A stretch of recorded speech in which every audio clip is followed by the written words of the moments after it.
اس کے بعد ایک سوال یہ ہوا کہ کیا میت کو قبر میں پتہ چلتا ہے کہ اس کی قبر پر کون آیا ہے یا وہ اپنے گھر کے حالات سے واقف ہوتا ہے؟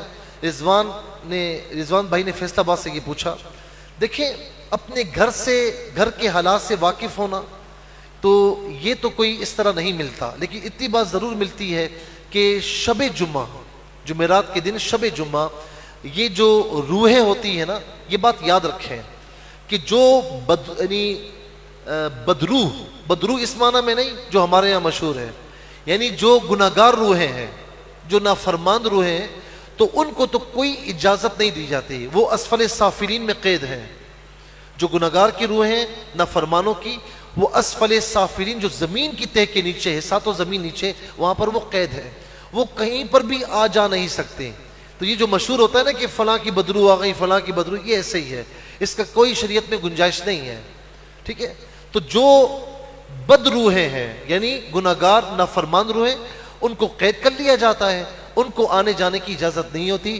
جو مسلمان روحیں ہیں اور جو نیک روحیں ہیں، تو وہ شب جمعہ اپنے گھروں پر آتی ہیں اور دیکھتی ہیں کہ ان کے گھر والے ان کو ایصال ثواب کر رہے ہوتے ہیں، دعائیں مغفرت کر رہے ہوتے ہیں، تو دعائیں دیتے ہوئے چلی جاتی ہیں۔ اور اگر وہ دیکھتی ہے کہ کوئی خیال نہیں رکھ رہا، کوئی دعا نہیں کر رہا، تو پھر وہ کہتے ہوئے جاتی ہیں کہ جس طرح تم میرے ساتھ کر رہے ہو تو تمہارے ساتھ بھی اللہ تبارک و تعالیٰ ایسا کرے۔ تو یہ مضامین ہمیں احادیث کریمہ میں ملتے ہیں۔ تو کیا میت کو قبر میں پتہ چلتا ہے کہ اس کی قبر پر کون ملنے آئے؟ دیکھیں، میت ہمارے لیے ہے، وہ مردہ ہمارے لیے مردہ ہے، لیکن جیسے ہی قبر میں دفنا دیا جاتا ہے یا جیسے ہی برزخ کے معاملات شروع ہوتے، روح لوٹا دی جاتی ہے۔ مر ربک ما دینک ما کنت تقول فی حق ھذا الرجل، 3 سوالات ہوتے ہیں نا، تو وہ سوالات کب ہوتے ہیں؟ جب وہ روح اس کی لوٹا دی جائے۔ وہ جواب دیتا ہے باقاعدہ، ربی اللہ دینی الاسلام ھذا نبینا، وہ جواب دیتا ہے صلی اللہ علیہ وسلم۔ تو ظاہر ہے کہ روح لوٹائی جاتی ہے تو جواب دیتا ہے۔ اور اگر جنت کی کھڑکیاں کھولی جاتی ہیں تو اسے محسوس کیسے ہوتا ہے؟ روح ہوتی ہے تو مزہ آتا ہے، اسے محسوس ہوتا ہے۔ اور جہنم کی کھڑکیاں کھولی جاتی ہیں تو ظاہر ہے کہ روح ہوتی ہے، روح کا تعلق جسم کے ساتھ ہوتا ہے، یعنی جو روح کا جسم تھا اس کے ساتھ تعلق رہتا ہے اس کا۔ تو اگر جو ہے گناہگاروں کی روح ہیں تو تعلق رہتا ہے ان کا، تو انہیں ظاہر تکلیف محسوس ہوتی ہے، تو اسی لیے جہنم کی وعیدیں سنائی گئی ہیں۔ تو اچھا، پھر اس کے ساتھ کیا ہوتا ہے کہ جب قبرستان ہم جاتے ہیں تو حکم ہے کہ السلام علیکم یا اہل القبور، صحیح حدیث میں ہے، سلامتی ہو تم پر اے قبر والو، یغفر اللہ لنا ولکم وانتم سلفنا ونحن بالاثر، اللہ تعالیٰ ہماری بھی اور تمہاری بھی مغفرت فرمائے، تم ہم سے پہلے آ گئے ہو، تمہارے پیچھے پیچھے ہم بھی آ رہے ہیں۔